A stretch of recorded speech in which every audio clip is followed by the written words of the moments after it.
이번 강의에서는 한국에서 가장 널리 알려져 있는 기업인 삼성전자에 대해서 이야기해 보도록 하겠습니다. 그리고 삼성전자 이야기는 한국의 전자산업 이야기이기도 하고 중화학공업 다음 단계의 이야기이기도 합니다. 중화학공업화를 시작한 후 어려움을 겪었지만 결국에는 중화학공업화를 성공적으로 이룬 후 한국 경제는 고도화되었습니다. 그리고 한국 경제의 고도화 이후 가장 두각을 불어낸 분야는 전자산업 분야였습니다. 전자산업 분야는 다양하고 고도의 기술을 요구하는 경우도 있지만 반제품 상태를 조립하는 방식으로 운영될 수도 있습니다. 삼성전자의 발전과 한국의 전자산업 발전에서 배울 점은 단순 조립으로 시작한 전자산업을 점점 더 고도화시켜 첨단 기술의 분야로 진출했다는 점이라 생각됩니다. 이번 시간에는 반도체부터 그 이야기를 시작해 보도록 하겠습니다. 중화학공업을 한국에서 추진하는 것이 어려울 것이라 생각했던 것처럼 단순 조립을 넘어서는 전자산업의 실현도 한국에서는 구현하는 것이 어려울 것이라 판단되었습니다. 많은 어려운 현실이 지적되었지만 삼성은 1983년 반도체 사업 시작을 공식적으로 발표합니다. 당시 반도체 사업은 인구가 많고 높은 소득 수준을 올리는 국가에서만 가능하다고 평가되는 사업이었습니다. 지속적인 경제 성장과 더불어 한국의 인구는 증가하였지만 많은 인구라고 이야기되는 1억 명에는 미치지 못하였고 높은 소득 수준의 기준이었던 1인당 GDP 1만 달러에도 미치지 못하는 상황이었습니다. 중화학공업과 같이 반도체 사업은 막대한 시설 투자를 필요로 했고 시설 투자에서 세계적인 입지를 구축하고 있는 경쟁업체를 따라가지 못하면 목표로 하는 성과를 낼 수 없는 위험한 산업이었습니다. 한국 경제는 성장하였지만 한국 경제가 그러한 실패의 위험성이 큰 대규모 투자를 감당할 수 있을까에 대해서는 의문의 여지가 많았습니다. 당시 한국의 반도체 사업 진출은 시기상조이며 확률적으로 거의 불가능한 도박이라고 판단되었습니다. 삼성은 반도체 사업을 시작한다는 선언을 하고 64K D램 기술 개발에 착수한다고 발표하였습니다. 당시 삼성의 수준은 가전제품용 고밀도 집적 회로를 간신히 생산해내는 단계에 불과하였습니다. 그것도 대부분이 반제품을 들여다가 가공하고 조립하는 수준이어서 D램을 생산한다는 것은 걸음마도 못하는 아이가 달리겠다는 것과 비슷한 수준이었습니다. 집적 회로란 특정 기능을 수행하는 전기 회로와 반도체 소자, 주로 트랜지스터를 하나의 칩에 모아 구현한 것입니다. 트랜지스터는 전자신호 및 전력을 증폭하거나 변환하는 장치입니다. 보통 트랜지스터에는 발이 3개 달려 있는데 가운데 있는 발이 스위치 역할을 해서 이곳에 전기 신호를 보내 양옆에 달린 발이 연결되기도 하고 끊기기도 하게 합니다. 트랜지스터는 전자공학에서 가장 기초적인 부품입니다. 집적 회로는 수많은 트랜지스터가 포함된 회로를 축소시켜 컴퓨터의 크기를 획기적으로 소형화하고 소모되는 전력도 크게 감축시켰습니다. 이는 컴퓨터의 처리 능력의 향상으로 이어졌으며 오늘날의 정보 기술 혁명은 모두 집적 회로 덕분이라고 해도 지나친 말이 아닙니다. 집적 회로는 고밀도 집적 회로, 초고밀도 직접 회로로 발전하였으며 2020년 기준으로 컴퓨터의 중앙처리 장치 CPU는 대개 20억에서 400억 개의 트랜지스터를 포함한 집적 회로로 구성되어 있습니다. 만약 집적 회로 없이 트랜지스터 100억 개를 일반 회로에 올리려면 약 1제곱킬로미터의 면적, 다시 말해 가로 1km, 세로 1km의 공간이 필요하게 됩니다. D램은 정보를 저장하기 위한 집적 회로로 메모리 반도체에 해당합니다. D램은 Dynamic Random Access Memory의 약자로 속도는 느리지만 구조가 간단하여 집적도를 높이는데 유리한 장점을 가지고 있습니다. 1974년 삼성은 한국반도체라는 회사의 지분 50%를 인수합니다. 나머지 지분은 미국의 소규모 벤처기업이 그대로 보유하였습니다. 당시 미국과 일본에서는 컴퓨터와 반도체가 중요한 이슈였고 삼성은 IBM을 분석하고 연구하여 따라가고자 하였습니다. 하지만 당시 한국의 전자사업 부분은 경영난을 겪고 있었습니다. 그리고 그 이유 중에 하나는 반도체를 자급하지 못한다는 점이었습니다.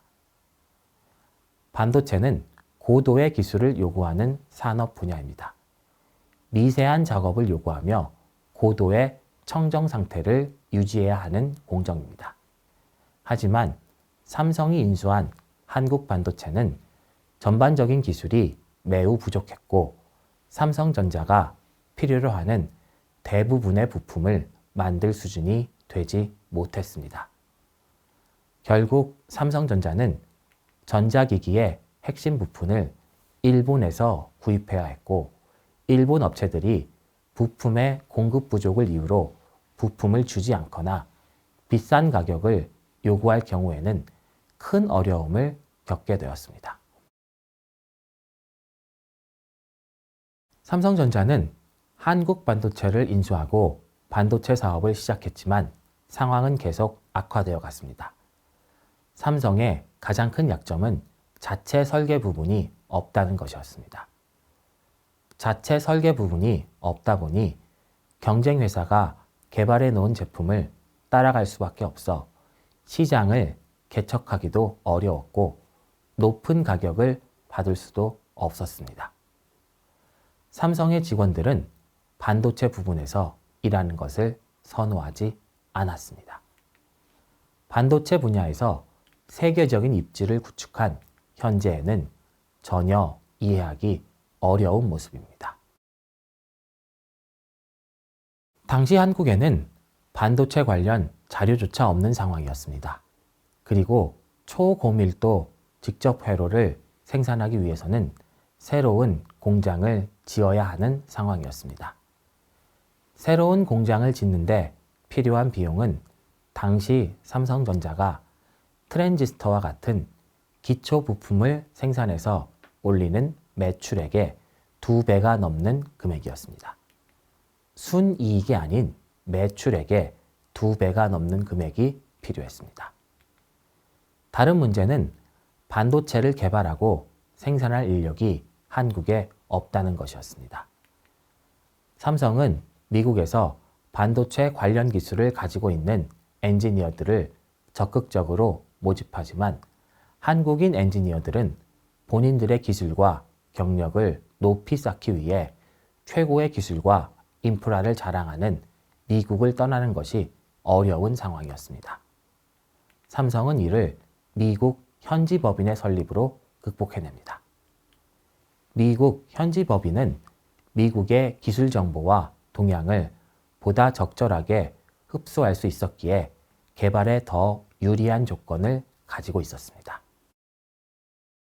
삼성이 초고밀도 직접회로 사업에 대한 조사를 시작하자 삼성의 초기 계획부터 수정해야 하는 상황이 발생하였습니다. 반도체에 대해 잘 알지 못하던 삼성은 텔레비전과 오디오 등 가전용 반도체에 초점을 두고 있었지만 세계 시장에서는 D램과 같은 컴퓨터 및 통신용 반도체 사업이 핵심을 이루고 있었습니다. 다음 단계는 어떤 제품을 생산할 것인가 하는 문제였습니다.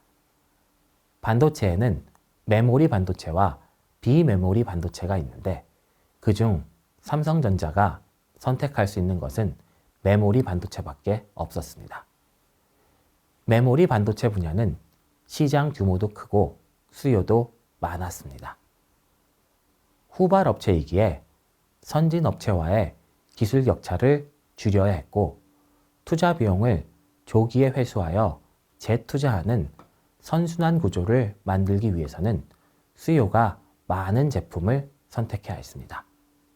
사실 비메모리 반도체 분야는 지금도 미국이 주도하고 있으며 한국이 메모리 반도체 분야에서 높은 수준을 이룩하였지만 비메모리 분야에서는 세계 수준과는 격차가 있는 것이 사실입니다.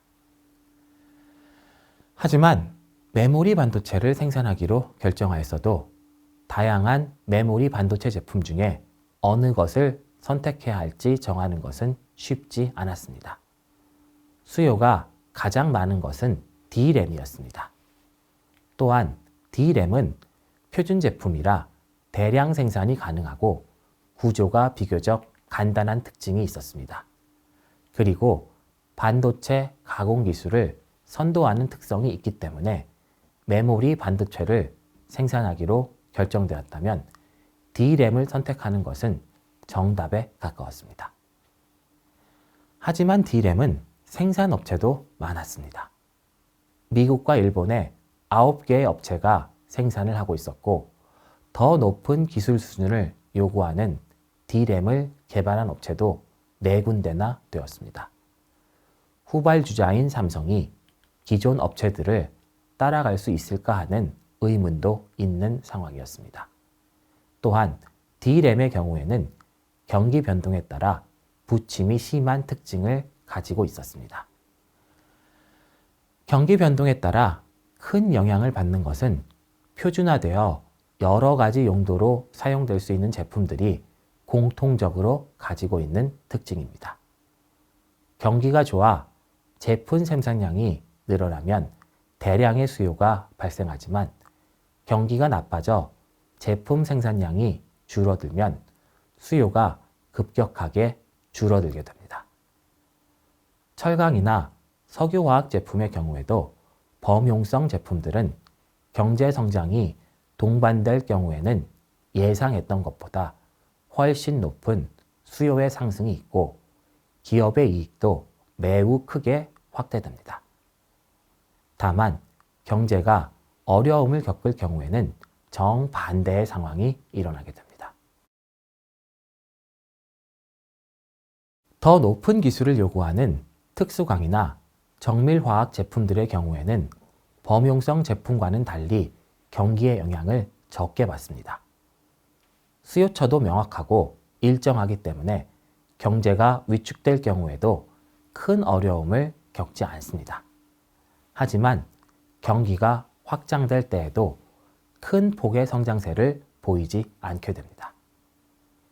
SRAM은 Static Random Access Memory의 약자로 새로운 제품이었습니다.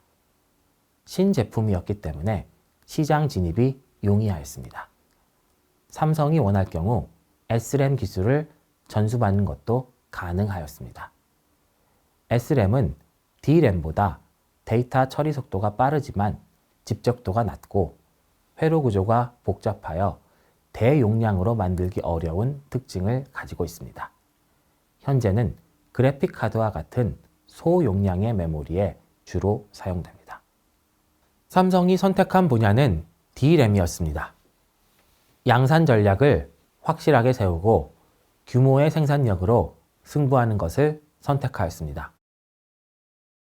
삼성의 양산 능력을 최대한 활용한다는 사업 전략이었고 이는 경기가 확장될 경우 양산 능력을 확장하는 것이 중요한 D램과 잘 맞아떨어지는 전략이었습니다.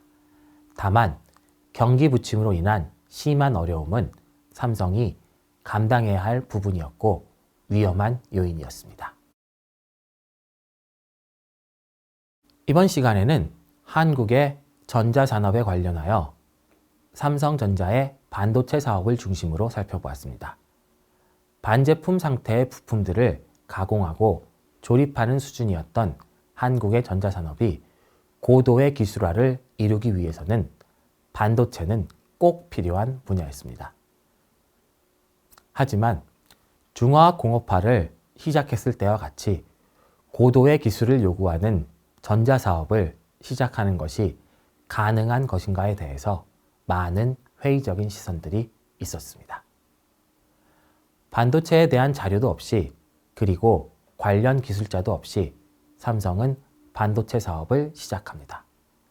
사업 계획을 세우고 인력을 모집하고 사업 분야를 D램으로 선택합니다. D램은 범용성 제품이었고 경쟁도 치열했고 경제 상황에 영향을 많이 받는 제품이었습니다. 그리고 비교적 간단한 구조로 인해 양산 전략과 양산 능력으로 승부할 수 있는 분야였습니다. 삼성의 전략은 결과적으로 성공하였습니다. 한국은 D램이라는 메모리 분야에서 세계적인 입지를 가지고 있습니다.